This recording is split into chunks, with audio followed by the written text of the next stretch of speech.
दोस्तों लोग बहुत सालों से ऐसा कहते आ रहे हैं कि money saved equal to money earn. जो पैसा आपने बचा लिया वो एक्चुअली आपने कमा लिया।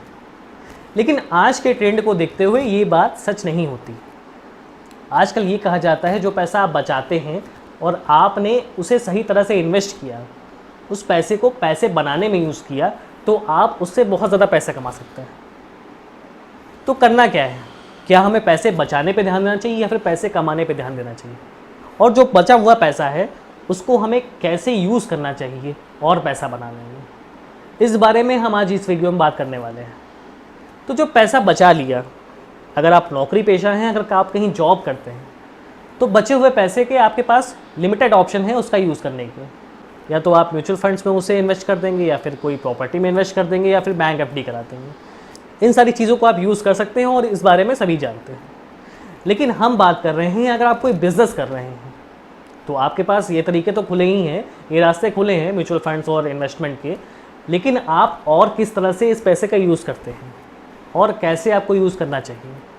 तो पहली बात, जो आपने बिज़नेस से पैसा कमाया और उसे बचा के रखा हुआ है, अगर वो घर में रखा हुआ है तो आपके लिए वो पैसा वेस्ट है।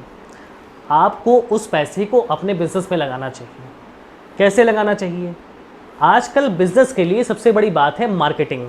अगर आपने बिज़नेस किया है, कोई भी छोटा मोटा बिज़नेस किया है, और आप उसकी मार्केटिंग नहीं कर रहे हैं तो आप बहुत बड़ी गलती कर रहे हैं। आपको उस बचे हुए पैसे को अपने बिज़नेस की मार्केटिंग में अकॉर्डिंगली यूज़ करना चाहिए।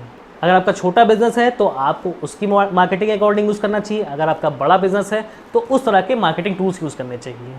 जितना पैसा बचा है उसमें से कम 50 to 60% आप अपने बिज़नेस की मार्केटिंग में यूज़ करिए।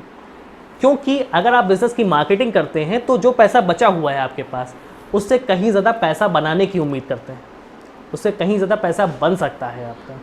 तो आपको अपने बिज़नेस की मार्केटिंग ज़रूर करनी चाहिए उस बचे हुए पैसे से। दूसरी बात क्या आती है?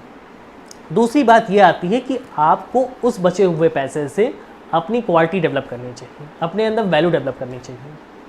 अगर आप कोई बिज़नेस कर रहे हैं तो आपकी इंडस्ट्री की बहुत सारी इवेंट्स हुआ करती हैं, बहुत सारी पेड इवेंट्स होती हैं, जिनको आपको उस बचे हुए पैसे से अटेंड करना चाहिए।